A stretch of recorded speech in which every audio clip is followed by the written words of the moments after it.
अस्सलामुअलैकुम वरहमतुल्लाहि वबरकातुहू। मैं हूँ आपकी मेज़बान तबीबा निदा साबिर फ्रॉम लाहौर। उम्मीद करती हूँ कि आप सब लोग खैरियत के साथ होंगे। हमारी यूट्यूब की वीडियो से भरपूर फ़ायदा उठाने के लिए हमारे चैनल को सब्सक्राइब कीजिए, बेल आइकॉन को प्रेस करना मत भूलिएगा ताकि आप लोगों को हमारी नई से नई आने वाली वीडियोस मिलती रहें। आज की इस वीडियो के अंदर मैं बात करूँगी मदर फीड की अफादियत के बारे में कि माँ के दूध के अंदर अंदर जो है वो कुदरत ने क्या क्या बेशबहा जो हैं वो ख़जाने रखे हुए हैं और बच्चों के लिए मदर फीड जो है वो कितना ज़रूरी है। ठीक है जी। तो जो माँ का दूध होता है उसमें अल्लाह रब्बुल इज़्ज़त ने बच्चे के लिए यानी इसको हरारत गरीज़ी का ख़जाना बनाया है और ये जो है ये गैसेस को कता करने वाला है, जिसकी वजह से जो बच्चा होता है उसके पेट के अंदर गैसेस बहुत कम बनती हैं। ठीक है। इस और हरारत गरीज़ी के साथ साथ जो रतूबत गरीज़ी है ये उसका भी हामिल होता है। तो चूँकि रतूबत गरीज़ी का हामिल होता है इसलिए जो बच्चे मदर फीड पर होते हैं ऐसे बच्चों को जो है वो कॉन्स्टिपेशन का प्रॉब्लम बिल्कुल नहीं होता। तो उनको जो है वो कब्ज़ ख़त्म करने के लिए किसी मेडिसिन के देने की ज़रूरत नहीं पड़ती और ऐसा बच्चा जो है वो उसको स्टमक से रिलेटेड कोई भी प्रॉब्लम्स जो हैं वो नहीं होते। यहाँ पर एक बात जिसको ज़िक्र करना बेहद ज़रूरी है, होता क्या है कि जब बेबी की बर्थ होती है तो हॉस्पिटल्स के अंदर अमूमन इस बात का रुझान बढ़ता जा रहा है कि और चीज़ों के साथ साथ फ़ौरन जो है वो डिब्बे का दूध और साथ ही फीडर की बोतल जो है वो बच्चे को लगा दी जाती है, जिससे बच्चा जो है वो यानी 4 से 5 दिन तक माँ उसको फीड वगैरह नहीं करवाती या वन वीक तक नहीं करवाती, जिससे बच्चा जो है वो फीडर पीने का जो है वो आदी हो जाता है और उसके बाद जो है वो मदर फीड के ऊपर लगाना भी चाहें तो बच्चा अमूमन उस पर नहीं लगता और सबसे बढ़कर जो उसको माँ के दूध के फ़वाइद हासिल होने हैं वो फ़वाइद बच्चों को हासिल नहीं हो पाते हैं।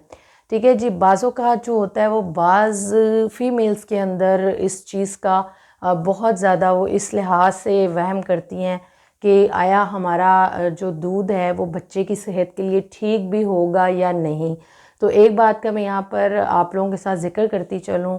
कि जो माँ का दूध होता है इसको अगर खुर्दबीन में रख कर इसको जो है वो माइक्रोस्कोप में इसका मुशाहिदा किया जाए तो ये बिल्कुल इसके अंदर कुछ ऐसे जरासीम जो होते हैं वो नज़र आते हैं जो बिल्कुल पीप के जरासीम से मिलते जुलते होते हैं, लेकिन ये पीप के जरासीम जो हैं वो बिल्कुल भी नहीं होते और अमूमन बाज़ औक़ात जब उसका मुशाहिदा करवाया जाता है तो ये बता दिया जाता है कि आपके दूध के अंदर जो है वो पस है या पीप है, जिससे माँ जो होती है वो बहुत ज़्यादा बच्चे की यानी ज़ाहिर बात है मोहब्बत में वो नहीं चाहती कि वो बच्चे को जो है वो फ़ीड करवाए। तो फिर क्या होता है कि वो बच्चे को फ़ीड करवाना छोड़ देती है या नहीं करवाती है, या बाज़ ख़वातीन बग़ैर किसी रीज़न के ही जो हैं वो बच्चे को फ़ीड नहीं करवाना चाहती। तो क्या होता है कि बच्चे की सेहत के ऊपर उसका अच्छा असर नहीं पड़ता और जो फ़वाइद उसको मदर फीड से हासिल होने होते हैं वो उससे महरूम रह जाता है। ठीक है जी। तो ये जो इसके अंदर जरासीम पाए जा रहे होते हैं ये असल में पीप के जरासीम नहीं होते बल्कि उससे मिलते जुलते जरासीम होते हैं, लेकिन ये बेबी के ब्लड के अंदर शामिल होकर उसकी इम्यूनिटी को बूस्ट करते हैं और उसकी सेहत को जो होते हैं वो बहुत बेहतरीन बनाते हैं। तो माँ का दूध जो है वो बच्चे के लिए एक मुकम्मल ग़िज़ा है जिसको हज़म करना भी बच्चे के लिए बहुत ज़्यादा आसान होता है और उसमें उसके लिए बीमारियों से लड़ने की ताकत पैदा होती है, उसकी इम्यूनिटी जो सी होती है वो बूस्ट होती है। तो इसलिए जो है वो मदर फीड की अहमियत को मद्देनज़र रखते हुए हर माँ को जो है वो बच्चे को दूध ज़रूर पिलाना चाहिए। ठीक है जी। अब हम यहाँ पर ये बात करते हैं कि माँ का जो दूध है इसके अंदर कुदरत ने हर तरह के जो हैं वो फ़वाइद रखे हुए हैं। इसके अंदर अलबत्ता जो प्रोटीन्स होते हैं वो तो कम मिक़दार के अंदर होते हैं, लेकिन जितने भी चर्बीले मवाद हैं यानी कि रोगनी अज्ज़ा होते हैं वो इसके अंदर वाफ़र मिक़दार के अंदर पाए जा रहे होते हैं। ग्लूकोज़ इसके अंदर वाफ़र मिक़दार के अंदर होता है, जिसकी वजह से बच्चे का स्टमक जो होता है वो बहुत जल्द इसको कैलूस में और उसको जो है वो शक्कर को जो है वो ग्लूकोज को शक्कर के अंदर तब्दील करके क्या करता है कि वो बच्चे की जिस्म का हिस्सा बन जाते हैं और उसके जिस्म को ताकत और क़ुव्वत दे देते हैं। तो चूँकि इसके अंदर चर्बीले अज़्ज़ा भी पाए जाते हैं, इस वजह से बच्चे को जो है वो कॉन्स्टिपेशन का भी प्रॉब्लम नहीं होता, ना ही उसको दस्त लगते हैं, ना ही कै वगैरह की जो है वो शिकायत होती है। ठीक है जी। तो ये मदर फीड के जो हैं वो बेशुमार फ़वाइद हैं, लिहाजा बच्चे को जो है माँ को चाहिए कि मदर फीड जो है वो ज़रूर करवाए। हाँ, बहुत सी ऐसी सूरतें होती हैं जिसके अंदर अगर बच्चे को जो है वो मजबूरी की वजह से कोई फीड ना करवा सके, कोई इस तरह का प्रॉब्लम हो जिसके अंदर मतलब वाकई ही औरत जो है उसको कोई ऐसी बीमारी है या उसका दूध जो है वो बच्चे को देने के लिए ठीक नहीं है, उससे वो मर्ज़ उसके अंदर मुंतकिल हो सकता है,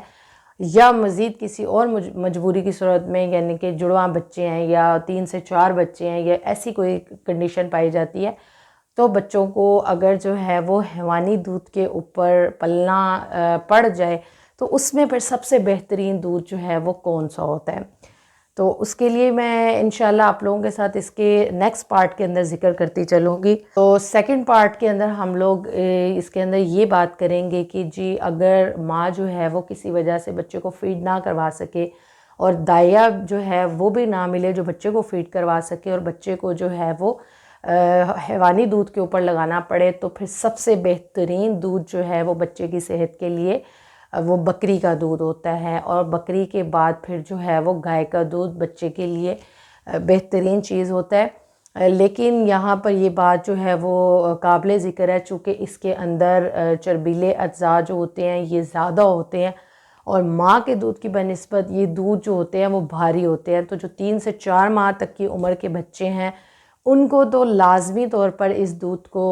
पतला करके इस्तेमाल करवाना चाहिए, ख़ालिस हालत के अंदर इस्तेमाल बिल्कुल नहीं करवाना चाहिए। और पतला करने के लिए कम से कम दूध के अंदर 1/3 पानी जो है वो ज़रूर शामिल करके